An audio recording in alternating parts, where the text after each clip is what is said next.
Hello everybody. Welcome to the big news analysis of 19th October.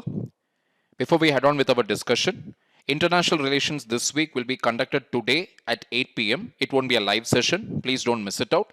Those of you who have not yet joined our Telegram channel, link is given below in the description. You can get important updates with regard to current affairs from there. 6 pilgrims, pilot killed as helicopter crashes in Kedarnath. So today we will be seeing the different dimensions of Kedarnath. So the first dimension that we are going to see is geography. So Kedarnath is located in Uttarakhand in the Rudra Himalaya range on the bank of Mandakini River at an altitude of 3,584 meters. And it is located in the Rudraprayag district. Coming to Mandakini River, it is a tributary of Alaknanda River and emerges from the Chorabari glacier. So Mandakini, Alaknanda and finally Chorabari. These are the three things that you need to keep in mind here. Moving on, coming to the historical or cultural angle. It is considered to be originally built in 8th century AD by Jagadguru Adi Shankaracharya. Kedara means field, Natha means Lord, and it is a temple that is dedicated to Lord Shiva. It stands adjacent to site of an even earlier temple built by the Pandavas. Inner walls of the assembly hall are decorated with figures of various deities and scenes from mythology. Has a prominent connection with Kurukshetra war and Mahabharata. Alright, you can just read it from the internet just for your knowledge. It is not important from an exam perspective. Outside the temple door, a large statue of Nandi stands as guard. The temple is dedicated to Lord Shiva, which is one among the 12 Jyotirlingas. It is built of extremely large, heavy and evenly cut grey slabs of stone, and no mortar has been used to keep these stones together. Getting the point, more than 1,000 years old, and this temple has literally stood the test of time. The temple has a Garbhagriha for worship and a Mandap for assemblies of pilgrims and visitors. Please check out the Nagara, Vesara and the Dravida styles of temple architecture.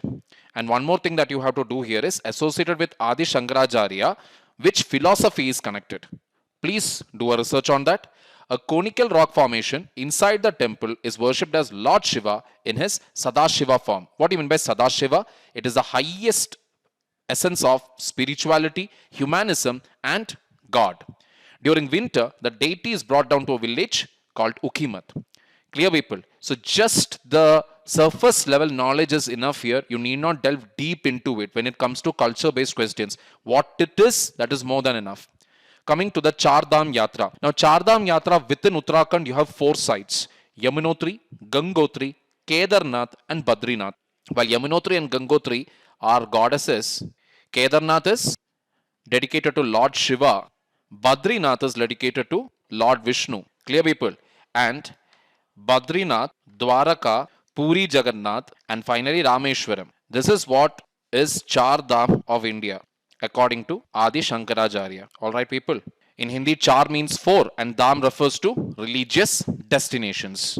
Moving on, just a little more on the Chardham Yatra. The Chardham Yatra is completed in a clockwise direction where the pilgrimage starts from Yamunotri, proceeds towards Gangotri, then to Kedarnath and finally Badrinath. Even a Dodam Yatra is done by pilgrims at some times, that is, they visit Kedarnath and Badrinath. Now, Yamunotri temple is dedicated to goddess Yamuna. The district of Uttarakhand is also home to Gangotri, dedicated to goddess Ganga. Badrinath, home to the sacred Badrinarayan temple, is dedicated to Lord Vishnu. Now, coming to the polity aspects associated with Kedarnath. The Supreme Court upheld the centre's decision to go ahead with the construction of the Chardham National Highway project, stated to be crucial for the country's defense preparedness vis-a-vis China. The top court said the judiciary could not supplant its own views overriding national security. Clearly an example of judiciary staying within its ambit and not encroaching upon the executive's powers to take decisions with regard to important matters like national security. The court went on to observe, this court in its exercise of judicial review cannot second guess the infrastructural needs of the armed forces. Justice D.Y. Chandrachud, who authored the judgment, said. The court noted that Highways Ministry decided to construct the road on the recommendation of the Defense Ministry. However, in 2022, the Supreme Court urged its former Justice A.K. Sikri to take over as the chairman of the high-powered committee constituted by it to consider the cumulative and independent impact of the Chardham Mahamarg Vikas Pariyojana, that is the Chardham Highway Development Project on the entire Himalayan Valley. The Chardham Mahamarg Vikas Pariyojana is basically to widen approximately 900 km of national highway to ensure safer, smoother and faster traffic movement, also to provide strategic defense preparedness and movement of Indian troops.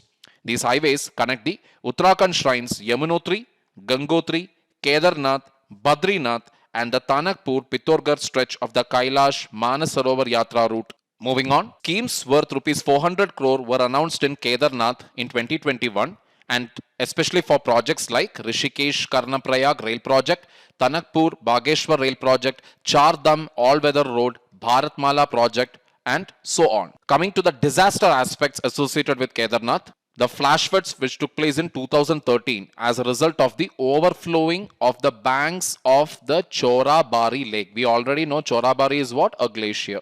The region is also notorious for landslides, cloudbursts and avalanche.